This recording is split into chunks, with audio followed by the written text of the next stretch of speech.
వాళ్ళ కుటుంబంలో ward member నుంచి పార్లమెంటు వరకు ఏదైనా రాజకీయ అవకాశం వచ్చిందాతో సహా వివరాలను సేకరించడం జరిగింది. ఇంత క్షుణ్ణంగా ఇంత లోతుగా ఈ దేశంలో ఏ రాష్ట్ర ప్రభుత్వం కానీ కేంద్ర ప్రభుత్వం కానీ సమాచారాన్ని సేకరించలేదు. నేను గర్వంగా చెప్పదలుచుకున్న తెలంగాణ రాష్ట్ర ప్రభుత్వం క్షుణ్ణంగా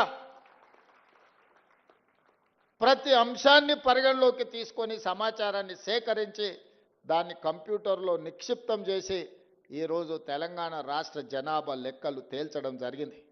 56.33% బలహీన వర్గాలు ఉన్నారు.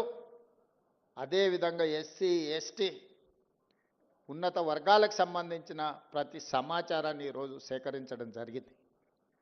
మిత్రులారా, ఆ లెక్కన ప్రాతిపదికన క్యాబినెట్లో తీర్మానం చేయడమే కాదు, శాసనసభలో చర్చ పెట్టి విద్యా ఉద్యోగ అవకాశాలలో 42% రిజర్వేషన్లు ఒక బిల్లు, స్థానిక సంస్థల్లో 42% ఇంకొక బిల్లు ఆమోదింపజేసి గవర్నర్ గారికి పంపిస్తే గవర్నర్ గారు అవి రాష్ట్రపతి గారికి పంపించారు రాష్ట్రపతి ఆమోదం కోసం. 5 నెలలుగా వస్తుంది, అవి అక్కడనే ఉన్నాయి. 42% బలహీన వర్గాలకు రిజర్వేషన్లు అమలు చేయాలంటే ఎస్సీ ఎస్టీ ఇవన్నీ కలిపితే దాదాపుగా 70% వరకు రిజర్వేషన్లు పెరిగే అవకాశం ఉన్నది. చంద్రశేఖరరావు గారు 2018లో పంచాయతీరాజ్ యాక్ట్ను తీసుకొచ్చిండు. వారు చేసిన చట్టం తెలంగాణ రాష్ట్రంలో 50%కి మించి ఎవ్వరికి రిజర్వేషన్లు ఇవ్వకుండా పకడ్బందీగా 50% మించకుండా 2018లో పంచాయతీరాజ్ యాక్ట్ను చంద్రశేఖరరావు గారు తీసుకొచ్చి చట్టం చేసిండు. ఇవాళ చట్టమే మనకు అడ్డంకిగా మారింది. స్థానిక సంస్థల్లో కానీ ఈరోజు స్థానిక సంస్థల్లో రిజర్వేషన్లు ఇవ్వాలి అని అంటే, నోటిఫికేషన్ ఇవ్వాలి అంటే 2018లో ఆనాటి ప్రభుత్వం చేసిన పంచాయతీరాజ్ యాక్ట్ ఈరోజు అడ్డంకిగా మారింది. దాన్ని కూడా తక్షణమే కోర్టు ఆదేశాలు ఇచ్చింది, సెప్టెంబర్ 30 లోపల మీరు స్థానిక సంస్థల ఎన్నికలను నిర్వహించండి అని. మరి అత్యవసరంగా ఎన్నికలను నిర్వహించాలంటే ఈ చట్టం అడ్డంకిగా మారిందని, శాసనసభకు సమయం ఉందని మంత్రివర్గ సమావేశాన్ని ఏర్పాటు చేసి ఆర్డినెన్స్ తీసుకొచ్చి ఆ 50% అడ్డంకిని తొలగించండి అని ఆర్డినెన్స్ పాస్ చేసినాం. ఆ ఆర్డినెన్స్ కూడా గవర్నర్ గారి దగ్గరికి వెళ్ళింది. గవర్నర్ గారు అది కూడా ఆమోదించకుండా రాష్ట్రపతి గారికి పంపించారు. ఇవాళ విద్యా ఉద్యోగ అవకాశాలలో 42% రిజర్వేషన్, స్థానిక సంస్థల్లో 42% రిజర్వేషన్ బలహీన వర్గాలకు ఇచ్చే బిల్లులు రాష్ట్రపతి గారి దగ్గరనే ఉన్నాయి. చంద్రశేఖరరావు గారు తెచ్చిన చట్టం ఈరోజు 50% లోపలనే రిజర్వేషన్లు ఉండాలని ఏదైతే చేసిండో దాన్ని తొలగించడానికి చేసిన ఆర్డినెన్స్ కూడా ఈరోజు కేంద్ర ప్రభుత్వం దగ్గర రాష్ట్రపతి గారి దగ్గర చిక్కుకున్నాయి. ఇవాళ మేము వాటి గురించి మాట్లాడి వాటి గురించి చర్చించి ఇక వీళ్ళు వినడం లేదు, వీళ్ళతోని కొట్లాడాల్సిందే అని ఢిల్లీ జంతర్ మంతర్ దగ్గర పెద్ద ఎత్తున ధర్నా చేసినాం.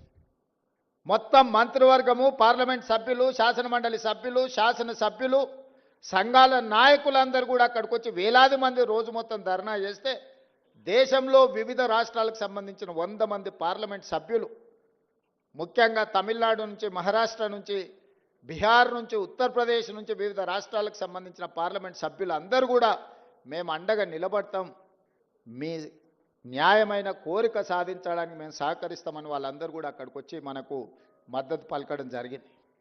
అయినా బీఆర్ఎస్ వాళ్ళు అక్కడికి రాలేదు, బీజేపీ వాళ్ళు అక్కడికి రాలేదు. నేను ఒకటే అడుగుతున్నది, కాంగ్రెస్ ధర్నా కాదు, కాంగ్రెస్కు లాభం చేకూర్చేది కాదు. బలహీన వర్గాలకు సంబంధించి బహుజనుల కోసం రిజర్వేషన్లను పెంచుదామని దేశంలో ఉండే అన్ని పక్షాలు అక్కడికి వచ్చి మద్దతు ఇచ్చినాయి.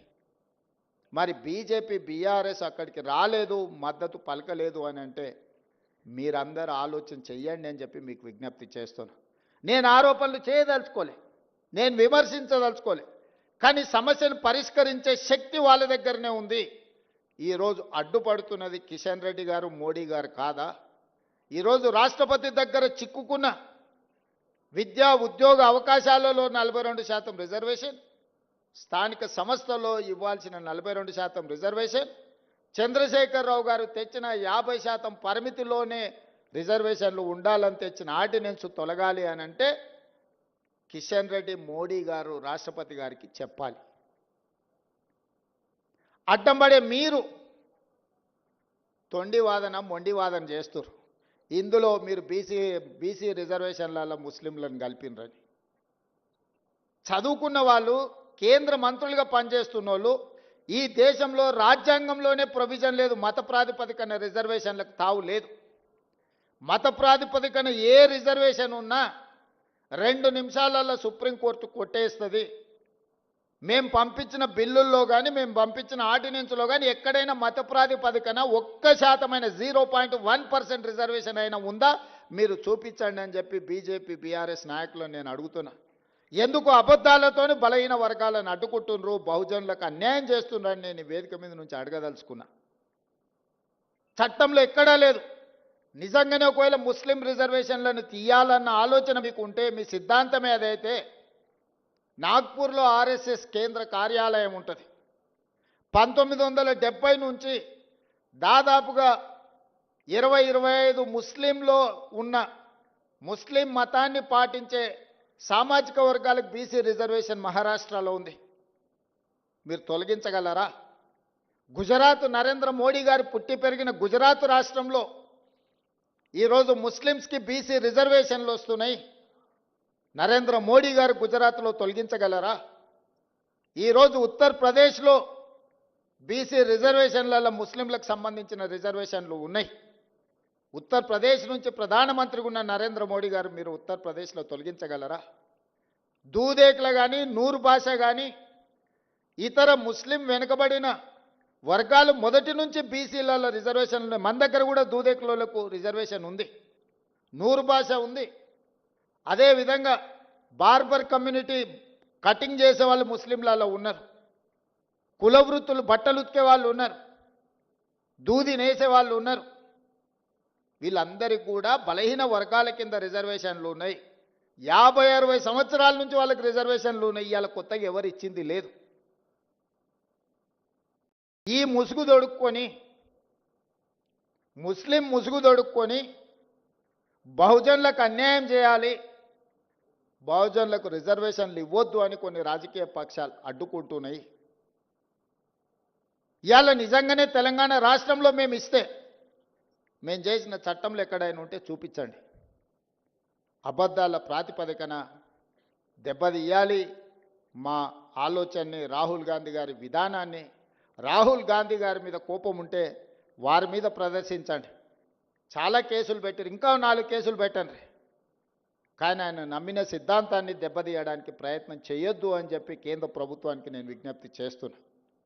ఆయన సంపూర్ణంగా విశ్వసిస్తున్నాడు, ఈ సమాజంలో సమూలమైన మార్పు రావాలంటే బహుజనులు నిలదొక్కోవాలి, బహుజనులు ఆర్థికంగా, విద్య, ఉద్యోగాలలో ఎదగాలి అనేది రాహుల్ గాంధీ గారి విధానం.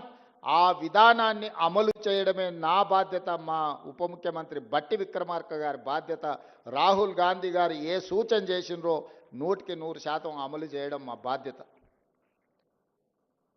ఇవాళ క్రమంలో వస్తాయి సమస్యలు, మాకు తెలుసు. ఆ సమస్యల్ని పరిష్కరించుకుంటూ ముందుకు వెళ్తాం. సమస్య వచ్చినప్పుడు, సమస్య మీద మేము కొట్లాడినప్పుడు మీరు అండగా నిలబడాల్సిన నైతిక బాధ్యత మీ వైపున ఉన్నదని చెప్పి నేను భావిస్తున్న ఈ వేదిక మీద నుంచి.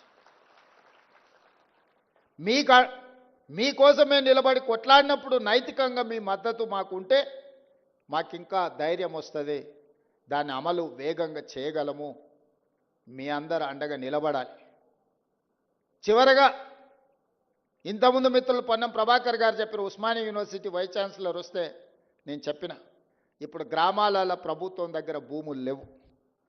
అసైన్మెంట్ పట్టాల పేరు మీద ఎస్సీలకో, ఎస్టీలకో, బీసీలకో ఇవ్వడానికి ప్రభుత్వం దగ్గర ఆర్థిక వెసులుబాటు లేదు. కావలసినంతగా కార్పొరేషన్ల నుంచి మీకు సహాయం చేయడానికి ప్రభుత్వానికి ఉన్న చిత్తశుద్ధి ఒక్కటే, మీరు బాగుపడాలి, మీ తలరాతలు మారాలి అనంటే చదువు ఒక్కటే పరిష్కారం. అందుకే young India integrated residential schools SC, ST, BC, minority పిల్లల్ని ప్రతి నియోజకవర్గంలో 200 కోట్ల రూపాయలతో ఈరోజు డైట్ ఛార్జెస్ కానీ, కాస్మెటిక్ ఛార్జెస్ కానీ పెంచి విద్య ఒక్కటే మీ జీవితంలో మార్పు తీసుకొస్తుంది, మీ తలరాతలు మారుస్తుంది. ఇబ్రహీంపట్నం దగ్గర ఉండే మధు యాస్కి గారు ఈరోజు అమెరికాకి వెళ్ళి ఒక గొప్ప న్యాయ కోవిదుడు కాగలిగిండంటే చదువుకోవడం వల్ల కాగలిగిండు. బట్టి విక్రమార్క గారు ఉప ముఖ్యమంత్రి అయిందంటే చదువుకోవడంతోనే అయిండు. పెద్దలు కేశవరావు గారు మాకందరికీ ఆదర్శప్రాయుడు అయిందంటే చదువుకోవడం వల్ల అయ్యిండు. ఈరోజు పొన్నం ప్రభాకర్ మంత్రి అయిందంటే చదువుకోవడం వల్ల అయ్యిండు. ఇక్కడున్న యువకులకు నా సూచన ఒక్కటే, చదువు ఒక్కటే మన తలరాతను మారుస్తుంది. మీకు నాణ్యమైన చదివిచ్చి మీ అర్హత తగ్గ ఉద్యోగాన్ని ఇచ్చే బాధ్యత కాంగ్రెస్ ప్రభుత్వం తీసుకుంటుంది. ముఖ్యమంత్రిగా నేను తీసుకుంటా. మీరు మా కుటుంబ సభ్యులు. నేను ఎస్సీ వర్గీకరణ చేసినప్పుడు మా మాదిగ సోదరులు, మా మాదిగ బిడ్డ, మా మాదిగ సోదరుడు ఒకవేళ ముఖ్యమంత్రి